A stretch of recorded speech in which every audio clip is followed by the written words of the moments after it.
मुबारक हो। नहमदुहु व नसल्ली अला हबीबिहिल करीम, अम्मा बाद, फ़अऊज़ु बिल्लाहि मिनश शैतानिर रजीम, बिस्मिल्लाहिर रहमानिर रहीम। लक़द मन्नल्लाहु अलल मुअमिनीना इज़ बअसा फ़ीहिम रसूला। सदक़ल्लाहु मौलाना अज़ीम। आइए हम और आप रूह की ताज़गी के लिए, ज़बान की पाकी के लिए दुरूद पाक पढ़ने अल्लाहु मुहम्मदिन सल्लल्लाहु अलैहि वसल्लम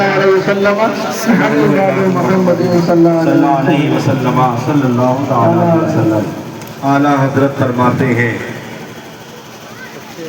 हश्र तक डालेंगे हम पैदाई से मौला की धूम, हश्र तक डालेंगे हम पैदाई से मौला की धूम, मिसले बारिश नजद के किले गिराते जाएंगे। खाक हो जाए अदू जलकर मगर हम तो रजा, खाक हो जाए अदू जलकर मगर हम तो रजा, दम में जब तक दम है जिक्र उनका सुनाते जाएंगे, दम में जब तक दम है जिक्र उनका सुनाते जाएंगे। हजरात मोहतरम, आज हम उस नबी का मिलाद मना रहे हैं। ये मिलाद किसको मनाना चाहिए? ये मिलाद हर हाफिज़े कुरान को मनाना चाहिए, क्योंकि उसी नबी के सदके में हमें कुरान मिला है। ये मिलाद किसको मनाना चाहिए? उस आलिम को मनाना चाहिए जिसको हदीसे रसूल में इस मिलाद के सदके में मिली है। मिलाद किसको मनाना चाहिए? मिलाद उनको मनाना चाहिए जिसको इस नबी के सदके में रमजान मिला है, जिसको इस नबी के सदके में कुरान मिला है, जिसको इस नबी के सदके में ईमान मिला है। दाना मिला है तो इसी नबी के सदके में मिला है, खाना मिला है तो इसी नबी के सदके में मिला है, जिस्म मिला है तो इसी नबी के सदके में मिला है, जान मिली है तो इसी नबी के सदके में मिला है, ईमान मिला है तो इसी नबी के सदके में मिला है।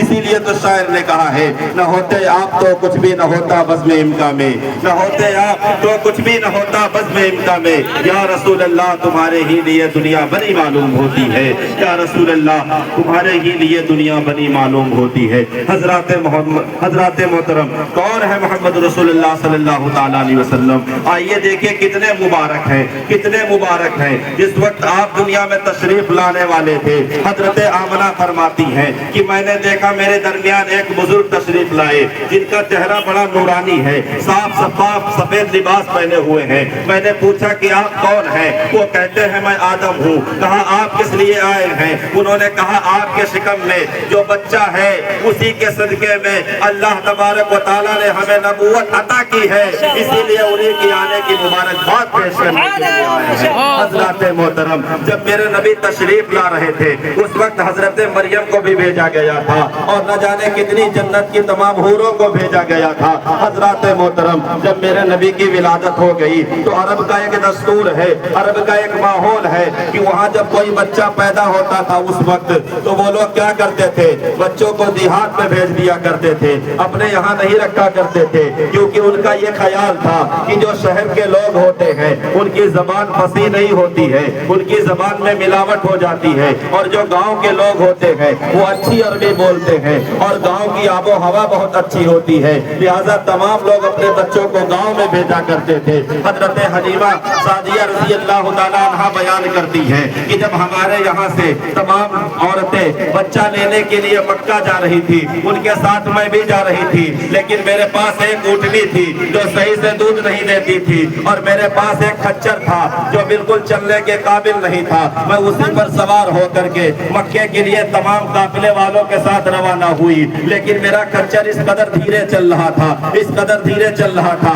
कि काफिले वाले हमसे परेशान हो गए और हमको रास्ते में छोड़ करके वो सारे के सारे मक्का मुकर्रमा पहुंच गए। और उन लोगों ने तमाम बच्चों को ले लिया, क्योंकि वहां पर होता क्या था, जब कोई माँ बच्चे को देती थी और जब कोई बच्चा लेकर जाता था उसकी परवरिश करता था तो उसके घर वाले बहुत ज्यादा मालो दौलत दिया करते थे, बहुत ज्यादा रुपया पैसा दिया करते थे। लेकिन आका अलैहिस्सलातु वस्सलाम जब दुनिया में तशरीफ लाए तो उनके वालिदे गिरामी का इंतकाल हो चुका था, लिहाजा जो भी औरत जाती और सुनती कि आप यतीम हैं तो फौरन चली जाती, सोचने लगती कि इनके यहाँ से ज्यादा इनाम नहीं मिलेगा। हजरत हलीमा सादिया बयान करती है कि मैंने तमाम लोगों के घरों का चक्कर लगाया, लेकिन मेरी ऊँटनी इतनी ज्यादा कमजोर थी कि उसके थन में दूध नहीं था और मेरे पास एक कुछ छोटा बच्चा था जिसको मैं दूध पिलाती थी तो उसी का पेट नहीं भरता था।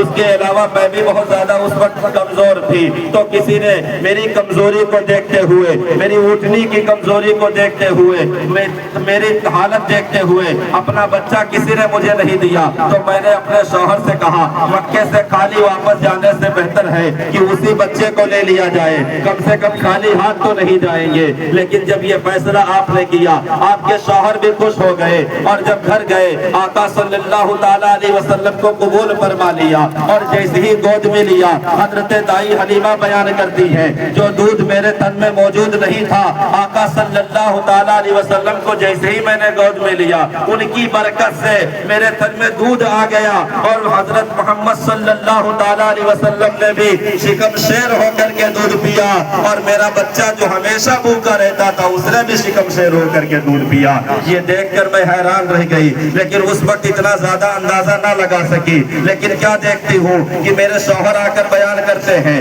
آج تو بڑا غضب ہو گیا، جو اونٹنی دودھ نہیں دے رہی تھی آج اس اونٹنی کے تھن بھی دودھ سے بھرے ہوئے ہیں۔ سبحان اللہ۔ حضرات محترم، آقا صلی اللہ تعالیٰ علیہ وسلم رحمت بن کر کے آئے ہیں، برکت لے کر کے آئے ہیں، لہٰذا اس کو میلاد منانا چاہیے، اس ماں کو میلاد منانا چاہیے جس کو اس بات کا اندازہ ہو اگر کسی نے میرے قدموں میں لا کر کے جنت رکھ دی ہے تو وہ کوئی اور نہیں ہے بلکہ محمد رسول اللہ صلی اللہ تعالیٰ علیہ وسلم ہے۔